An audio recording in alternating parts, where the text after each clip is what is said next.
Senhor Deus e meu eterno Pai, muito obrigado, meu Deus querido, por Tua presença. Obrigado por mais uma vez estarmos reunidos aqui, nesse lugar, onde é chamada Casa de Oração. Meu Deus querido e meu Pai eterno, obrigado por cada testemunho também, assim que foram contados, que foram testemunhados. Meu Deus, muito bom estar na Tua casa e na Tua presença. Espírito Santo, te convidamos agora, te damos toda a liberdade, todo o livre acesso. Faz uma grande obra dentro do nosso coração, que não seja feita a nossa vontade, mas seja feita a vontade do Senhor. Espírito de Deus, permita que sentimos a Tua presença em nosso meio, em nome do Senhor Jesus. E se você acredita nisso, aplauda ao Senhor, abra a tua boca, adora, aleluia, glorifica, exalta, adora ao Senhor, em nome de Jesus. Obrigado, meu Deus. Pode se assentar, amém. Glória a Deus, aleluia, Jesus. Glória a Deus. Como é bom a gente ouvir um testemunho como esse, meu Deus, a qual nosso irmão pôde testemunhar, porque hoje a gente não vê mais, não vou nem falar que a gente não vê, porque hoje a gente viu, mas é muito difícil a gente ver testemunho como esse. Muito, eu vou dizer para você que é quase impossível. E eu já digo para você o porquê. Eu sempre disse isso. Eu nunca vou parar. Se Deus me conservar assim, que é o que eu quero, eu nunca vou parar de dizer isso. Que quando a gente se converteu lá atrás, a gente vinha doente, com problema, com dívidas, com um monte de coisa ruim. Mas a primeira coisa que a gente fazia depois de ter aceitado a Jesus é querer buscar o Espírito Santo. Era a primeira coisa. E nós recebíamos o Espírito Santo, e por consequência da presença dele, como o pastor Sardes disse, bem aplicado, como consequência da descida do Espírito Santo, houve o quê? Houve batismo com fogo, houve salvação de vida eterna, houve mais o que, evangelista? Houve transformação de vidas, e com isso, o que não tinha passou a ter. Não tinha cura, e foi curado. Mas por que foi curado? Ah, porque eu fui buscar minha cura. Ei, criatura, busca o Espírito Santo, ele vai te dar a tua cura.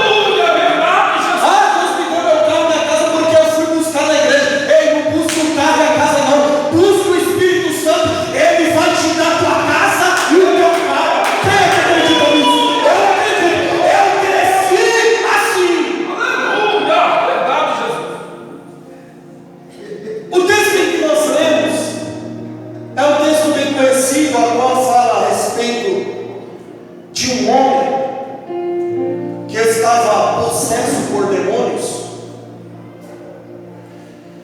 E o tema da campanha é: eu e minha casa serviremos ao Senhor. No versículo que lemos, diz que Jesus ele deu uma ordem para os discípulos, e a ordem que ele deu para os discípulos era para que os discípulos entrassem dentro do barco e atravessassem o mar da Galileia para o outro lado. O que fez Jesus sair de um lugar para ir para o outro lado do mar da Galileia? Gadara é um lugar onde tem pessoas pagãs. Gadara é um lugar onde pessoas adoram outros deuses, aonde faz sacrifícios para outros deuses. O que faz Jesus sair de um lugar confortável?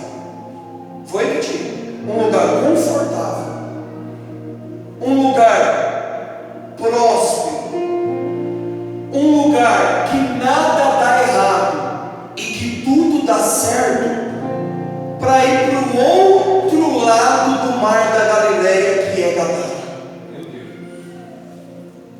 Este lugar que eu estou dizendo e que a Bíblia diz é Cafarnaum.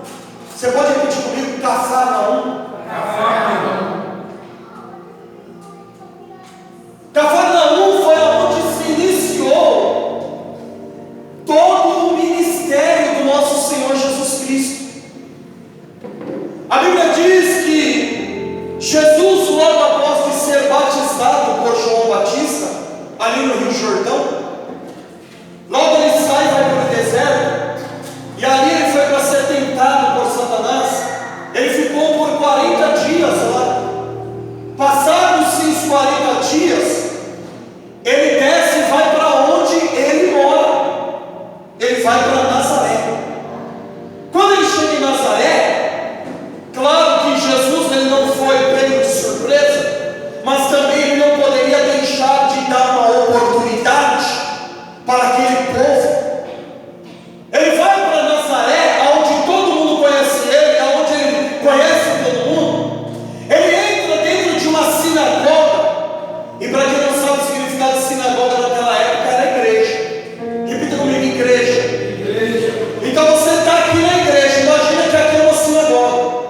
Ele entrou dentro da sinagoga em Nazaré, talvez, eu tenho quase certeza disso, que ele provavelmente visitou por muitas vezes ao longo dos anos aquele lugar, para orar, para buscar uma palavra de Deus, ou para adorar ao Senhor.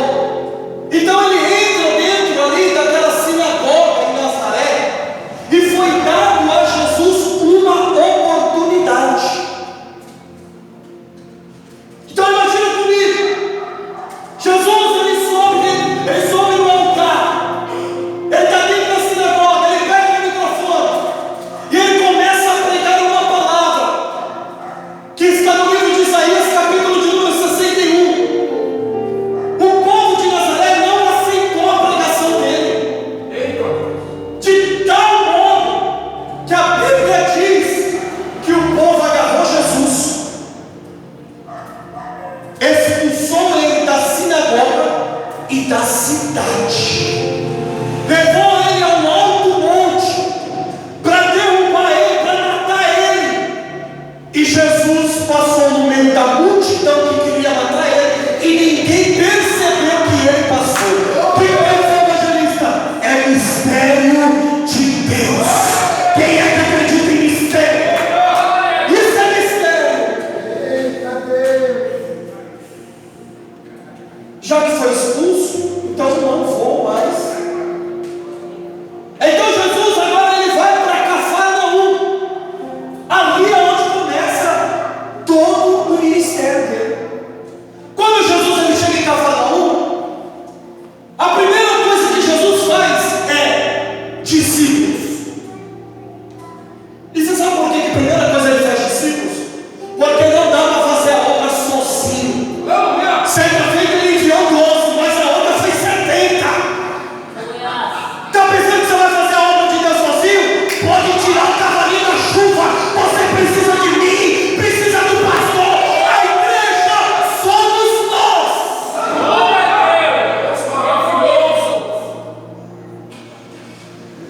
Jesus passando em Cafarnaum, aí começa a fazer discípulo, dizendo: você não vai ser mais pescador de peixe, não vai ser mais pescador de peixe, não vai ser mais pescador de peixe. Jesus não vai ser o quê? Agora é pescador de almas.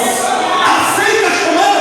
Aceita. Então vai ter que largar tudo. Então largaram tudo e foram pescar almas. Aleluia!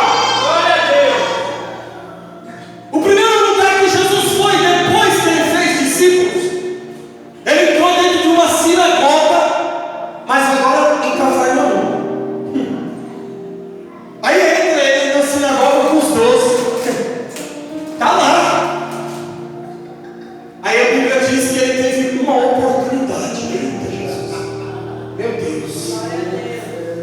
Eles só estavam brincando esses dias que tem gente que vai pregar, é tanto conhecimento estudou 10, 20 anos, aí fala assim: Espírito Santo, fique em paz aí, que esse negócio aqui eu não entendo, eu me preparei para isso.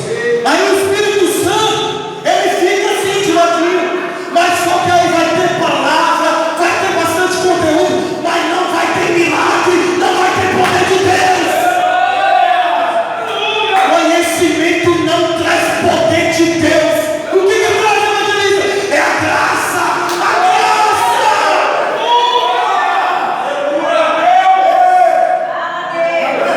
Deixa tranquilo, não tem conhecimento nenhum. Quando eu me converti, o meu primo, não dele é Valdir, a minha esposa lembra disso. No dia que eu me converti, pastor, na mesma semana, a minha tia ligou para mim e falou: o Didi está de cama. O apelido dele é Didi. O Didi está de cama já tem uma semana. Não come, não levanta, não bebe, não faz nada. Eu falei: peraí que eu estou subindo aí. Mas você vai fazer o quê? Vamos orar. Mas só que eu não sabia nem o que estava escrito em Gênesis capítulo de número 1. Nem João 3,16. Eu subi lá para Coca-Cola. Quando eu cheguei lá, eu falei: Jesus, eu não conheço nada, mas eu aceitei o Senhor. E eu sei que o Senhor pode curar, porque o Senhor me curou. Quando eu cheguei lá, ele estava na cama, eu coloquei a mão na cabeça dele. Eu pensei comigo assim: os crentes usam o nome de Jesus, então eu vou usar. Ele, em nome de Jesus, seja curado. Ele pulou e foi comer e está bem até hoje. Não tinha nada, mas eu tinha graça. Hoje eu tenho a graça e o conhecimento. Jesus teve uma oportunidade. Subiu em cima do altar, estou conjecturando. Subiu em cima do altar, daí o microfone para ele deu o passo do Senhor para todo mundo. Aí ele começa a predicar uma palavra, e a palavra foi tão poderosa que foi com conhecimento e graça, porque o Espírito desceu sobre ele e repulsou. Aí ele começou a pregar, pastor. Na hora manifestou um demônio na igreja. E disse assim: o demônio: o que nós temos contigo? Nós te conhecemos, tu és santo filho de Deus. Aí Jesus respondeu para ele, estou conjecturando. Jesus respondeu para o demônio: eu não tenho nada contigo. Ele caiu, começou a se estribuchar. A Bíblia diz: caiu no chão, começou a se estribuchar. Jesus foi, pôs a mão e o homem foi curado e liberto na mesma hora. E a glória de Deus manifestou na igreja. A fama de Jesus começou a ser espalhada pela Cafarnaum, por toda a cidade de Cafarnaum. Qual fama? O cara é invocado, prega muito e ainda manifesta o poder de Deus. Quando acabou o culto, na hora que eles estão saindo da sinagoga, aí Pedro viu o tamanho do poder, porque Pedro não tinha visto ainda. Pedro viu o tamanho do poder, ele chegou no ouvido de Jesus e falou assim: ô mestre, vamos lá na minha casa. Mas para quê, Pedro? Não, minha sogra está doente, quase morrendo. Vamos lá, por favor, vamos lá na minha casa para você orar por ela. Então bora, vamos. Eles foram para a casa de Pedro. Quando chegou lá, a sogra de Pedro, quase morrendo, Jesus chegou lá, orou pela sogra de Pedro e ela foi curada para a glória de Deus. Eles estão dentro da casa de Pedro. Quando caiu, foi caindo o dia e foi começando a anoitecer. Aí a Bíblia diz, eles estão lá dentro, a Bíblia diz que por causa da fama de Jesus, o que aconteceu dentro da sinagoga? Uma multidão estava do lado de fora, na frente da casa de Pedro. Uma multidão de enfermos e endemoniados. Aí Pedro: quem é a multidão? Oxe, vocês estão doidos, menino? Vocês querem? Nós vemos Jesus, cadê ele? Aí Jesus saiu para fora. A Bíblia diz que ele curou os enfermos, expulsou os demônios, e a glória de Deus se manifestou naquele lugar. Meu Deus! Aleluia!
pessoas, expulsou muitos demônios, tudo em Cafarnaum.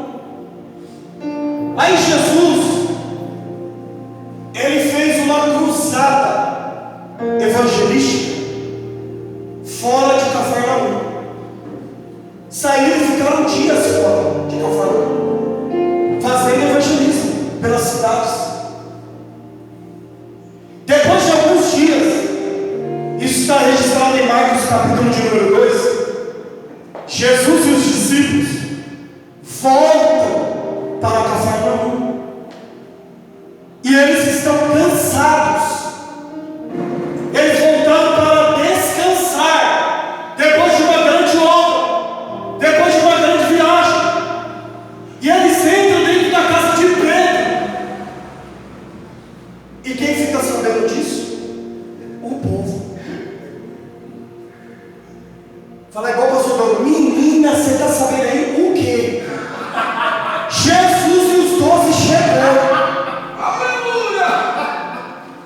Aí o rapaz: e aí, mano, tá sabendo o quê? Jesus e os 12 chegou. Você sabe o que o povo fez? Foi tudo para a casa de Pedro. Chegaram lá, bateram na porta de Pedro. Pedro abriu, todo mundo entrou. A casa pipocou de gente que não cabia mais. Todo mundo querendo ver e ouvir as palavras de Jesus. Hoje a gente vê a guerra, que é para suportar. É para suportar. Eu não estou aguentando mais. Ai, que vontade de ir para casa. Ei, se você está com vontade de ir para casa, tu vai. Mas quem está com vontade de vir para cá, ei, vai querer ficar. Sabe por quê? Sabe por quê? Porque aqui tem milagre, aqui tem poder de Deus, aqui tem presença.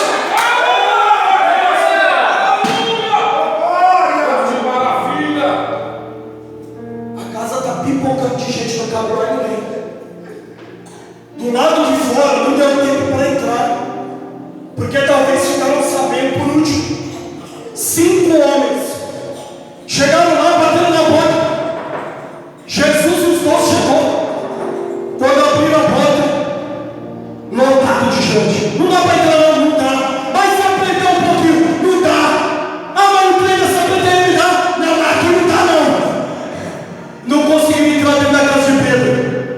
Aí a força da necessidade, você sabe o que eles fizeram? Subiram em cima do teto, pastor. Os 4 subiram em cima do teto da casa de Pedro, abriram o telhado e pegaram o amigo dele, o quinto homem. Pegaram o amigo dele, que estava paralítico, encamado numa cama. Abriram o telhado, desceram bem na frente de Jesus. Jesus olhou o homem descendo. A casa está lotada. O homem desceu na frente dele. Ele disse: perdoados estão os teus pecados. Alguns começaram murmurando: peraí, só Deus perdoa pecado. Aí Jesus, sabendo da murmuração de alguns, porque assim, dentro do culto, nem todo mundo concorda. Sempre vai ter alguns que murmuram, mas fique em paz. Você murmurando ou não murmurando, você vai ter milagre acontecendo.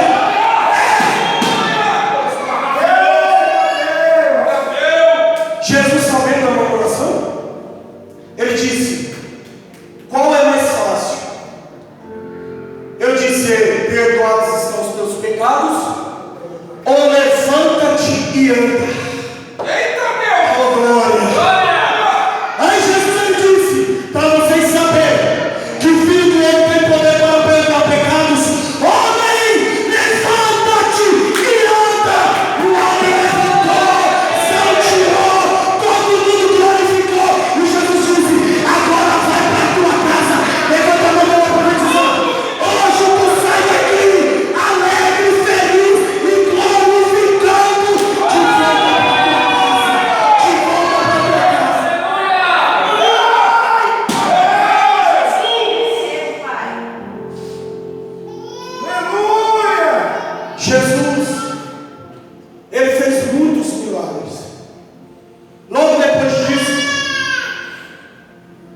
ele dá uma ordem. Entrem no barco. Vamos para o outro lado. Os discípulos obedeceram. Entraram dentro do barco. E no meio do percurso, no meio da caminhada, a Bíblia diz que veio uma grande tempestade e um vento muito forte.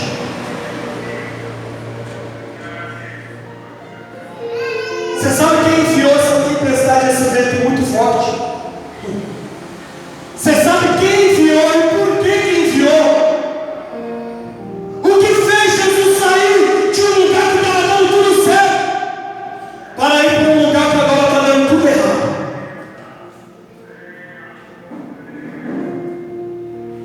As ondas começaram a cobrir o barco. Começou a entrar água e o barco começou a querer afundar. Os discípulos estão desesperados. Mas o que me chama a atenção é que Jesus está dormindo. Como dormir em um lugar que está sendo jogado para um lado e para o outro? Como dormir se o barco está quase afundando? Isso só pode ter uma explicação.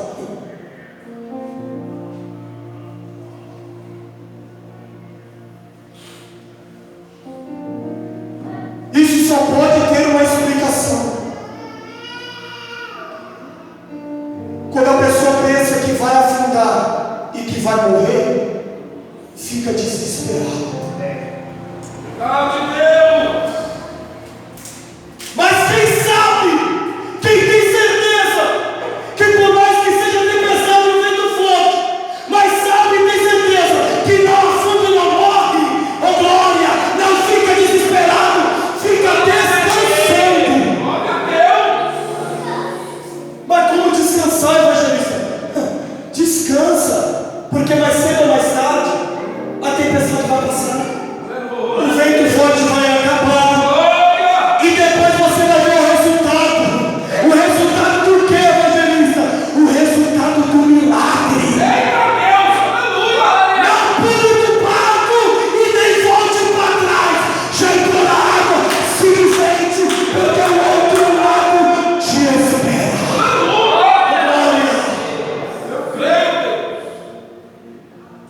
Por que Jesus ele saiu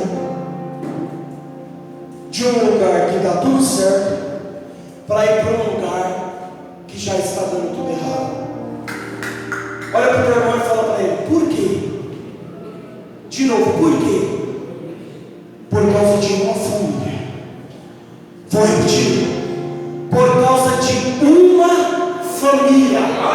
Fez Jesus sair de um lugar que estava dando tudo certo para um lugar que já começou dando tudo errado. Talvez os discípulos olharam para Jesus e disseram assim: Jesus errou na sua decisão. Jesus errou naquilo que ele fez, de sair para um lugar que está dando tudo certo para ir para um lugar que já está dando tudo errado. O que começa errado termina errado. O que começa torto termina torto. Mas com Jesus é diferente. Sabe por quê? Porque agora Jesus acordou, levantou, e quando Jesus levantou, aí a tempestade parou, o vento forte cessou, e houve grande bonança. Eu profetizo: vai haver grande bonança, vai haver paz, vai haver tranquilidade, vai haver milagre.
por demônios.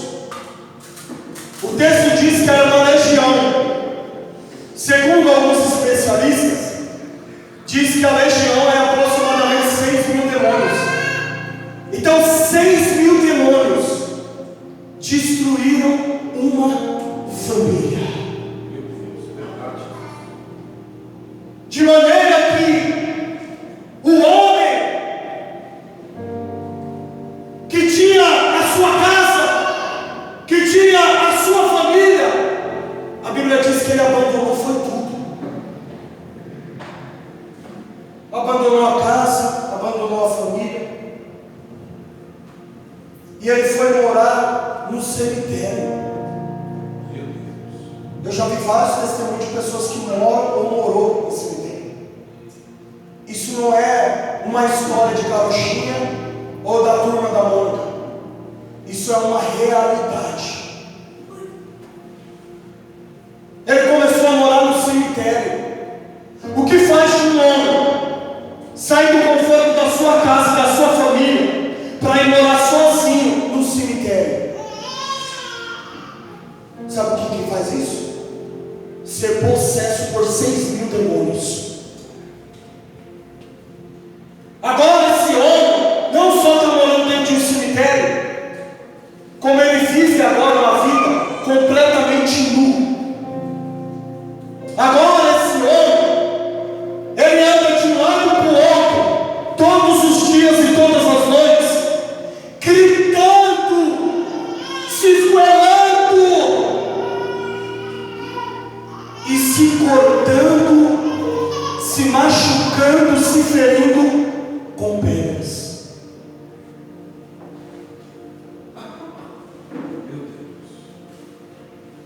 Imagina comigo a esposa olhando a situação do seu marido.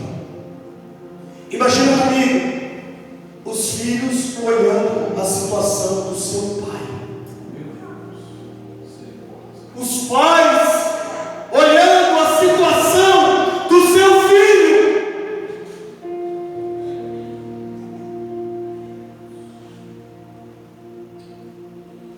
Ah, evangelista, mas por que a família não foi lá e ajudou ele? Porque o nosso maior questionamento e julgamento é isso. Por que a família não ajuda? Está vendo lá nas drogas lá fora na rua, dormindo na calçada, por que não ajuda? Não só a família, mas o povo tentou ajudar. Como evangelista? Prendendo ele com correntes e cadeia. Porque o homem era tão violento que ele não machucava só ele, mas ele machucava outras pessoas. Agora eu te digo, será que ele não machucava a própria família também?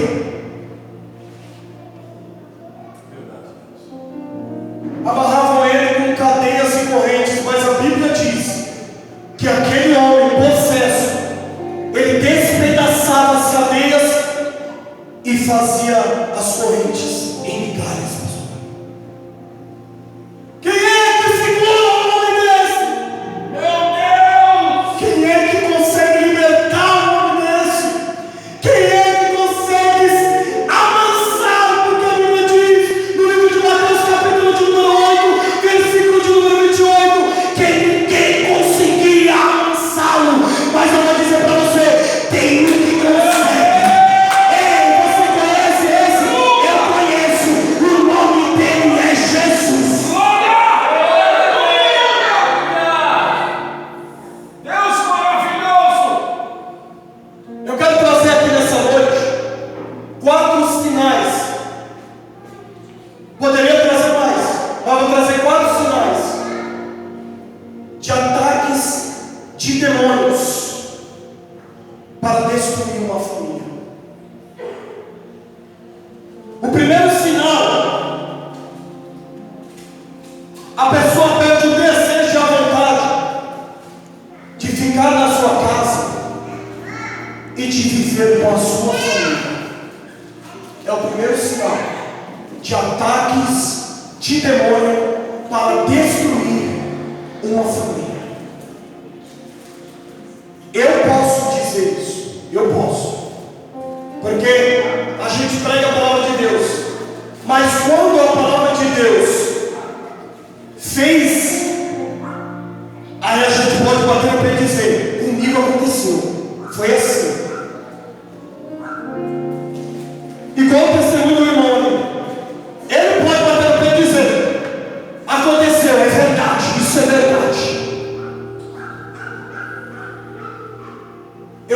gostava de ficar com a minha família. Tá ali, ó, minha mãe.